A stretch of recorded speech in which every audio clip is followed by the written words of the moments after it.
Assalamu alaikum, dear students. As we know that economic problem arise with the problem of scarcity. जैसा कि हमें पता है जो कि इकोनॉमिक प्रॉब्लम है वो scarcity है, और scarce रिसोर्स जो हमारे पास रिसोर्सेज हैं, फैक्टर्स ऑफ प्रोडक्शन हैं, जो गुड्स और सर्विसेज बनाने के लिए इस्तेमाल होते हैं वो स्केयर हैं। तो इसलिए हम कभी भी अनलिमिटेड अमाउंट में गुड्स और सर्विसेज को प्रोड्यूस नहीं कर सकते। सो हमें चॉइसेस करनी पड़ती हैं इन बिटवीन दैम। ठीक है, उसी कॉन्सेप्ट को फर्दर एलोबरेट करने के लिए, फर्दर समझने के लिए हम यूज़ करते हैं concept of production possibility curve. जो प्रोडक्शन पॉसिबिलिटी कर्व है इसकी मैक्रो इकोनॉमिक एप्लीकेशंस भी हैं और माइक्रो इकोनॉमिक एप्लीकेशंस, मतलब हम इसको माइक्रो प्रोस्पेक्टिव से भी देख सकते हैं और मैक्रो प्रोस्पेक्टिव से भी देख सकते हैं। अब प्रोडक्शन पॉसिबिलिटी कर्व होता क्या है, ये कैसे इकोनॉमिक प्रॉब्लम को रिप्रेजेंट करता है किसी कंट्री की, लेट से हम देखते हैं। देखें प्रोडक्शन पॉसिबिलिटी कर्व की डेफिनेशन हमें क्या बताती है। Production possibility curve shows all possible combinations of goods and services which an economy is capable of producing with current technology when resources are fully employed। जैसा कि इस डेफिनेशन में आप देख सकते हैं, रिप्रोडक्शन पॉसिबिलिटी कर्व ये दिखाता है हमें, मतलब तमाम पॉसिबल कम्बिनेशंस ऑफ गुड्स और सर्विस कि कोई इकॉनमी अगर अपने सारे के सारे रिसोर्सेज को फुली एम्प्लॉय करके with given amount of technology के साथ फुली यूज़ करके, मतलब कोई लैंड रिडेंडेंट नहीं है, कोई लेबर रिडेंडेंट नहीं है, कोई कैपिटल आइडल नहीं है, सारे के सारे रिसोर्सेज अगर फुली यूटिलाइज करें तो कोई इकॉनमी कितनी अमाउंट ऑफ गुड्स और सर्विसेज प्रोड्यूस कर सकती है अपने गिवन अमाउंट ऑफ रिसोर्सेज के अंदर। जैसा कि हमें पता है पूरी दुनिया में कभी भी ऐसा नहीं हो सकता कि रिसोर्सेज हमारे पास इनफ क्वांटिटी में मौजूद हों जिससे हम अनलिमिटेड क्वांटिटी में गुड्स और सर्विसेज प्रोड्यूस कर सकें।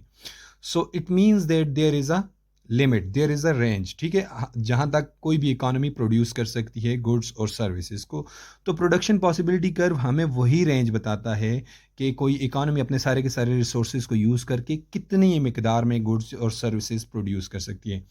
For the sake of simplicity, first of all हम इसकी एजम्पशंस देखते हैं। कुछ हमारे पास इसकी एजम्पशन है, मतलब कि फ़िक्स रिसोर्सेज जिस टाइम पीरियड की हम बात कर रहे हैं जिसमें हम प्रोडक्शन पॉसिबिलिटी कर्व को एक्सप्लेन कर रहे हैं, उसमें जो रिसोर्सेज हैं हमारे पास वो फिक्स रहेंगे, मतलब लैंड, लेबर, कैपिटल की टेक्नोलॉजी वगैरह की जो टेक्नोलॉजी है या लैंड, लेबर, कैपिटल है उसकी मकदार में इजाफा नहीं होगा। ठीक है, और हम एज्यूम करते हैं, जैसा कि हमें पता है रियल वर्ल्ड में इकोनॉमी सैकड़ों हज़ारों के हिसाब से गुड्स और सर्विसेज प्रोड्यूस करती है। Just for the sake of explanation हम यहाँ पे दो गुड्स को लेते हैं, फूड और मशीन। आप इसको यूँ भी समझ सकते हैं, एक साइड हम लोगों ने एग्रीकल्चरल प्रोडक्ट्स लिए और दूसरी साइड हम लोगों ने इंडस्ट्रियल प्रोडक्ट्स लिए हैं। चूँकि ये एक जनरल फिनोमेना भी है कि देखें, अगर आप कोई मुल्क अपने ज़्यादा रिसोर्सेज इंडस्ट्रियल सेक्टर में लगाएगा, मतलब लैंड, लेबर, कैपिटल ज़्यादा वो इंडस्ट्रियल सेक्टर में लगा दे, तो उसके पास कम मिकदार में रिसोर्सेज बच जाएंगे अपने एग्रीकल्चर रिसोर्सेज में लगाने के लिए। ठीक है, तो अब देखते हैं, यहाँ पे हम एज्यूम करते हैं कि लेट से अगर कोई इकॉनमी अपने सारे के सारे रिसोर्सेज एग्रीकल्चर सेक्टर में लगाती, नहीं सॉरी, मैन्युफैक्चर सेक्टर में लगाती है, तो वो 20 यूनिट्स ऑफ मशीन्स प्रोड्यूस कर सकती है। मतलब अब लैंड भी सारी इसमें है, लेबर भी इसमें है, कैपिटल भी इसमें है, एंटरप्रेन्योर भी इसमें है, तो वो 20 मिलियन या बिलियन जो भी आप अमाउंट ले ले, 20 यूनिट्स ऑफ मशीन प्रोड्यूस कर सकती है, but no agricultural food items कुछ भी प्रोड्यूस नहीं कर रही। ठीक है, अब हमें पता है कि अगर, क्योंकि रिसोर्सेज उसने सारे के सारे यूज़ किए हुए हैं फुली, अब इकॉनमी अगर चाहती है कि वो कुछ फूड आइटम्स को भी प्रोड्यूस करे, तो वो उसे मस्ट क्या करनी पड़ेगी, मशीन आइटम्स से रिसोर्सेज निकाल के फूड आइटम्स की प्रोडक्शन पे लगाने पड़ेंगे। तो मशीन की जो मशीन आइटम्स की प्रोडक्शन होगी वो क्या होगी, रिड्यूस होगी। देखते जाएं, जैसे जैसे हम फूड आइटम्स की प्रोडक्शन को इंक्रीज़ करते जा रहे हैं तो हमारी जो मशीनरी की प्रोडक्शन है वो क्या होती जा रही है, रिड्यूस होती जा रही है, क्योंकि हम मैन्युफैक्चर सेक्टर से अपने रिसोर्सेज को निकाल के जो एग्रीकल्चर सेक्टर है उसमें लगा रहे हैं लैंड, लेबर, कैपिटल को। ठीक है, अब हम इसको समझते हैं with the help of graph. अब इन्हीं वैल्यूज़ को जब हम लोगों ने ग्राफ के ऊपर प्लॉट किया तो ये हमें एक रेंज मिल गई ना, जिसके अंदर कोई भी इकॉनमी प्रोड्यूस कर सकती है गुड्स और सर्विसेज। मतलब ये मैक्सिमम पॉसिबल रेंज है, मतलब जितना मैक्सिमम कोई इकॉनमी अपने सारे रिसोर्सेज को यूज़ करके ये डिफरेंट कॉम्बिनेशंस में से कोई भी प्रोड्यूस कर सकती है अपने प्रोडक्शन पॉसिबिलिटी कर पे, यहाँ भी प्रोड्यूस कर सकती है, यहाँ भी कर सकती है, यहाँ भी कर सकती है, यहाँ भी कर सकती है। लेकिन outside the production possibility curve कोई भी इकोनॉमी प्रोड्यूस नहीं कर सकती क्योंकि उसके पास रिसोर्सेज लिमिटेड है, अपनी रेंज से बाहर वो नहीं जा सकती। लेट से यहाँ पे एच पॉइंट है, ये अनअटेनेबल पॉइंट है जो कि इकोनॉमी के पास इतने रिसोर्सेज नहीं है कि वो यहाँ पे प्रोडक्शन करे। अगर हम कोई पॉइंट लेते हैं inside the production possibility curve, let से मैंने यहाँ पे एक पॉइंट ले लिया, इसको मैंने नाम दे दिया एफ नाम दे दिया, ठीक है। अब ये point inside the production possibility curve है, तो ये क्या रिप्रेजेंट करता है? ये इनएफिशिएंट पॉइंट है, मतलब इकोनॉमी की प्रोडक्शन की पॉसिबिलिटी ज़्यादा है लेकिन वो inside the production possibility curve के प्रोडक्शन कर रही है। तो इसका मतलब ये है, इसकी दो वजूहत हो सकती हैं, या तो इकोनॉमी अपने सारे के सारे रिसोर्सेज को यूज़ नहीं कर रही क्योंकि उसकी कैपेसिटी ज़्यादा है और वो कम प्रोड्यूस कर रही है। तो इसका तो साफ मतलब है या तो इकोनॉमी अपने सारे के सारे रिसोर्सेज यूज़ नहीं कर रही या फिर यूज़ कर रही है बट उनको एफिशिएंटली यूज़ नहीं कर रही, इसलिए वो inside the production possibility curve work कर रही है, ठीक है, यहाँ पे प्रोडक्शन कर रही है।